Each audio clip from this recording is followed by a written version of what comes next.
Today I'm going to tell you the 5 things I love about my Kindle. Just a few days ago I put out a video on why I decided to buy an e-reader, specifically the Kindle Paperwhite Signature Edition.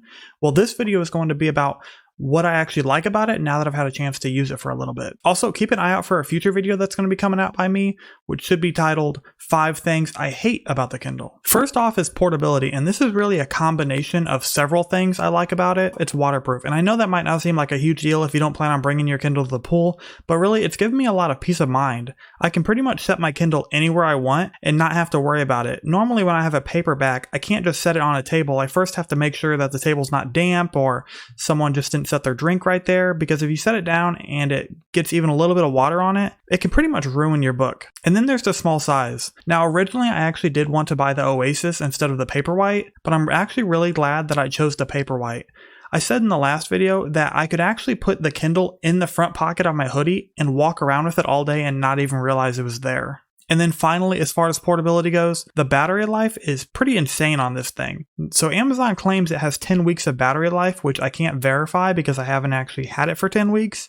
But in the 2 weeks that I have had it and the one book I've read on it, it's only lost maybe 5 to 10% of battery life, so I don't think that's going to be an issue for really anybody. Second is the ability to buy cheaper books. There are many books available on Kindle that are cheaper than the equivalent paperbacks. For example, I just purchased The Haunted Forest Tour by Jeff Strand and James A. Moore, and I picked that up for only $3.99, and normally if I would have bought the paperback, it's $13.99. Now this isn't necessarily true for every book.